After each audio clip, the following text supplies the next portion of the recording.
The Psalter is the hymn book of the Israelites, and today we hear from Psalm 124. If it had not been the Lord who was on our side, let Israel now say, if it had not been the Lord who was on our side, when our enemies attacked us, then they would have swallowed us up alive. When their anger was kindled against us, then the flood would have swept us away. The torrent would have gone over us. Then over us would have gone the raging waters. Blessed be the Lord, who has not given us as prey to their teeth. We have escaped like a bird from the snare of the fowlers. The snare is broken, and we have escaped. Our help is in the name of the Lord, who made heaven and earth. The word of God for the people of God. Thanks be to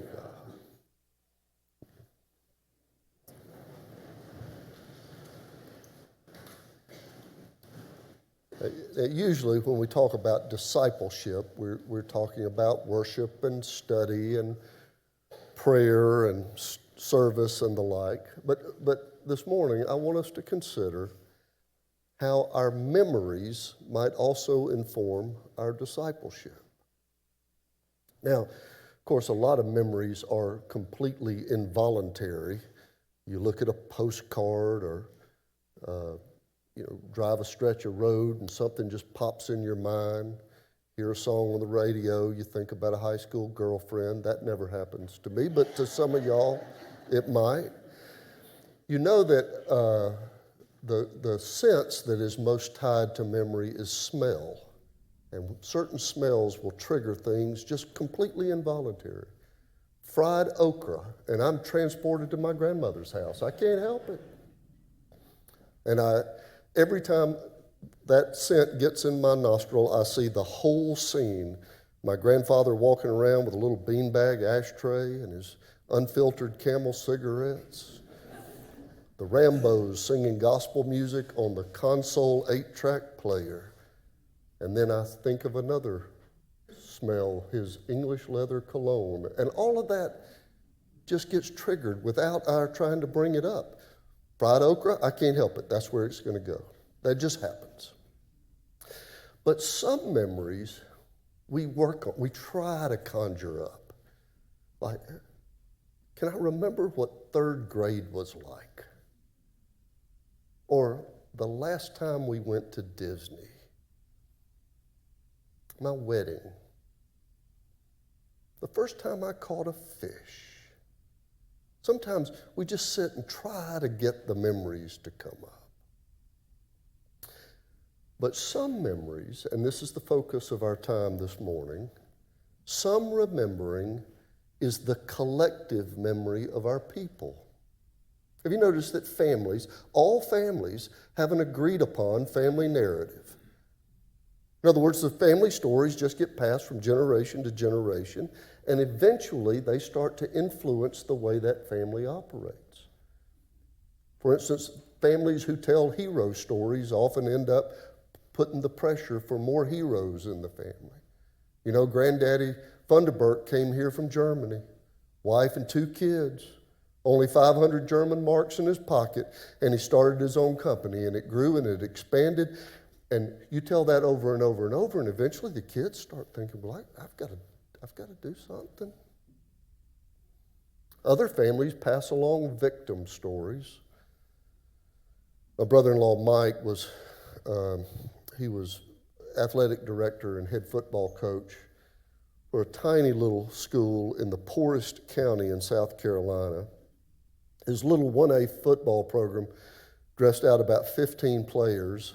Their best hope on any season was to find a couple of other little 1A programs more pitiful than they were. But his biggest frustration wasn't the football record. His heartbreak was that none of these kids had any spunk, any ambition about anything in life. Most of their families worked in the factory, the only industry in town.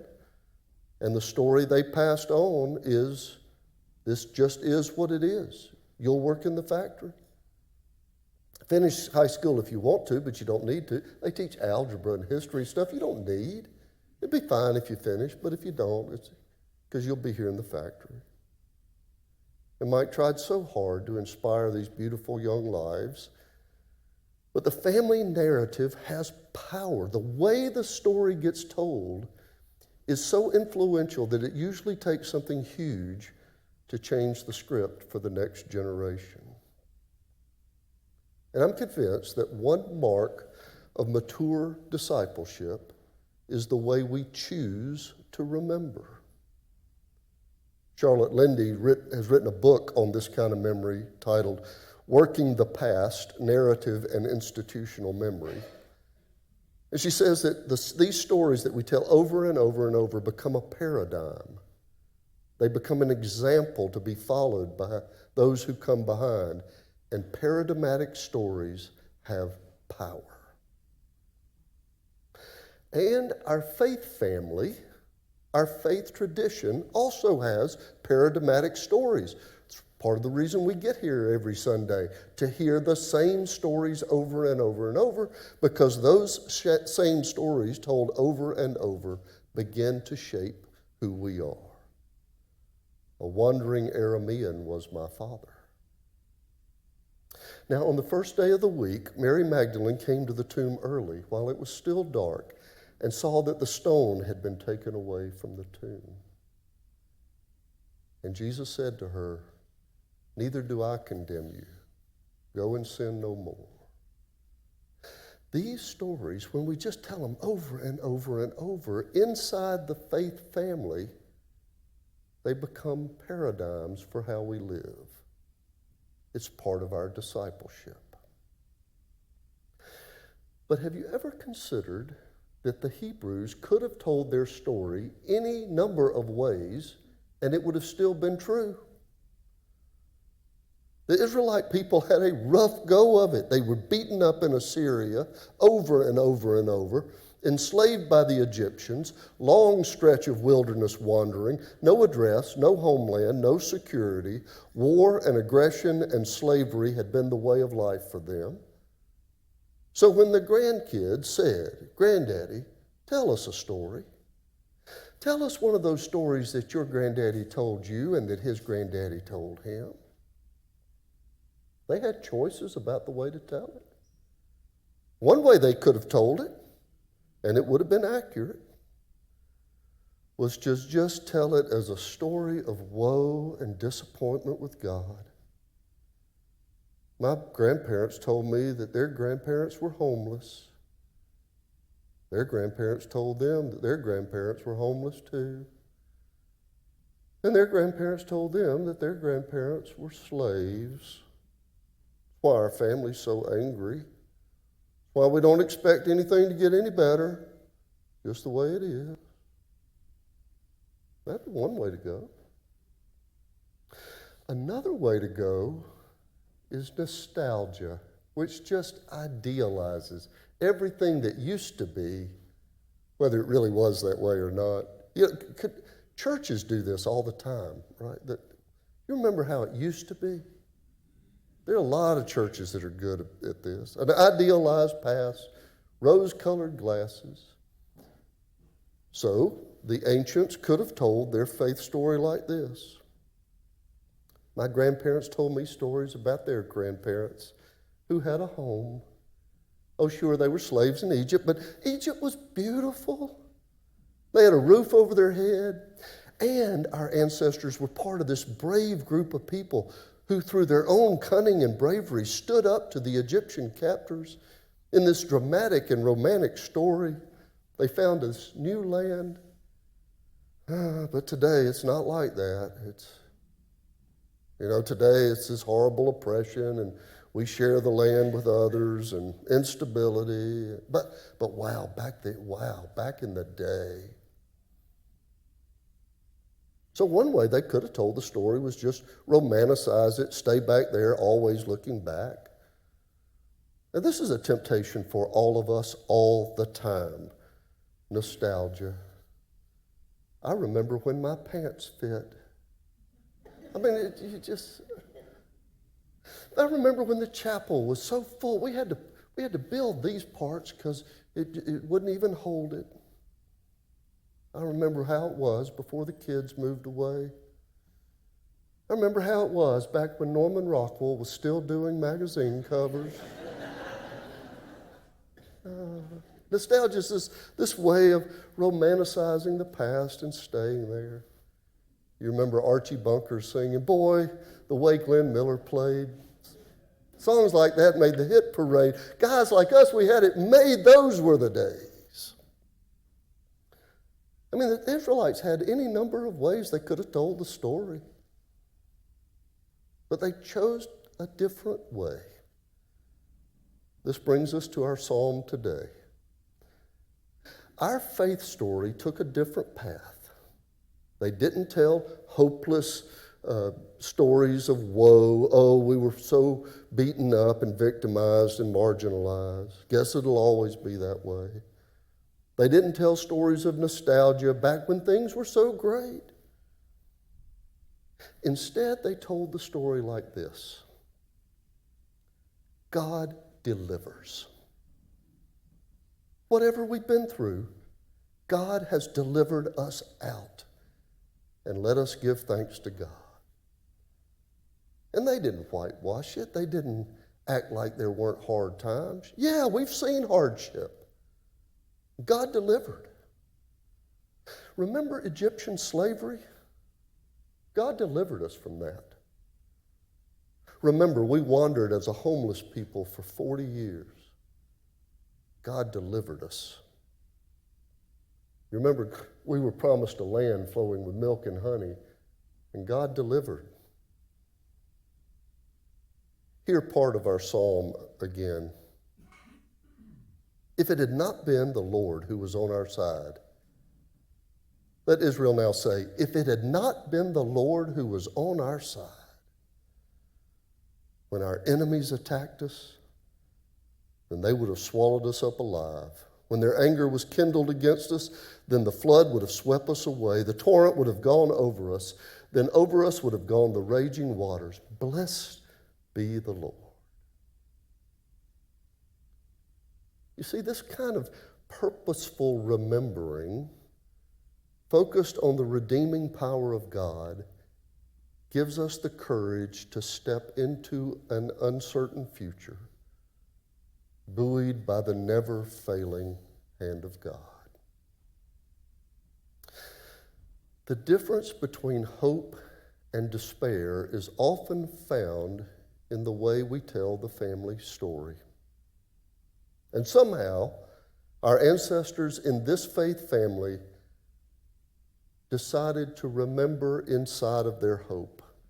They remembered and told over and over again and again about God's faithfulness, God's deliverance. His steadfast love endures forever. His steadfast love endures forever. They told it so many times and in so many different ways that it became the family paradigm. It started to shape the people. We have reason for hope because God has always delivered. If it had not been the Lord who was on our side. I have, as one of my study tools, pardon me, a blue Strong's Exhaustive Concordance. And exhaustive is right. And I wanted to bring it for show and tell, but I have no idea which box it's in somewhere. But it's big. And the print is really little. Even when my eyesight was good, the print was really little. And so even with my reading glasses on, I might be off on the count a little bit.